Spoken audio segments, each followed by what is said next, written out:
Alors, dans le livre de Zacharie cette semaine, exulte de toutes tes forces, filles de Sion. Pousse des cris de joie, fils de Jérusalem. Voici ton roi qui vient vers toi. Il est juste et victorieux, humble et monté sur un âne.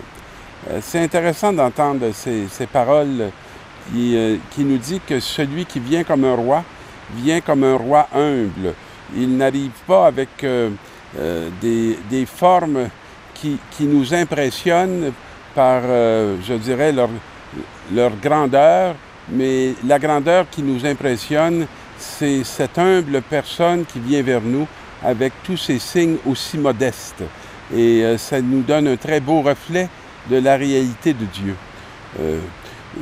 Une des grandes qualités de Dieu qu'on est appelé à acquérir, c'est cette humilité. Et dans l'Évangile cette semaine de Matthieu qui est justement dans le pays de la Judée, le pays de Jésus, alors il nous dit « Sois béni, Père du ciel et de la terre, hein, toi qui as su révéler aux humbles, aux petits, les mystères de ton royaume. » C'est comme s'il y a des secrets qui ne nous sont accessibles que par cette voix du petit. Et que lorsque on se donne à nous-mêmes une grandeur, qui est habituellement une fausse grandeur, on échappe au mystère, je dirais, de la réalité. Dans la deuxième lecture, on nous invite à ne pas être sous l'emprise de la chair.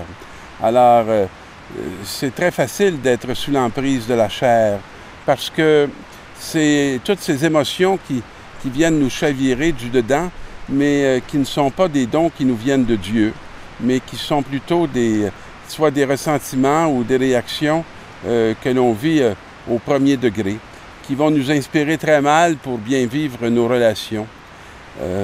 J'aime bien chaque jour faire cet exercice de me préparer à recevoir tous ceux que j'aurai à croiser sur mon chemin comme m'étant confiés, comme étant une visite du Père.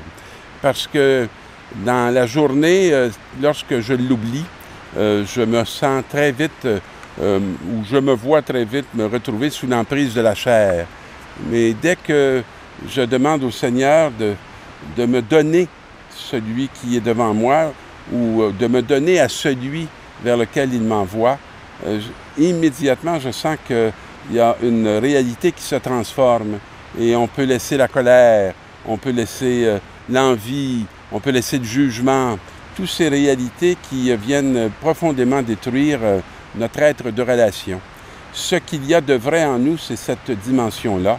On est à l'image de Dieu, qui est Père, Fils, Esprit, relation de Père, Fils, Esprit, des êtres profondément de relation.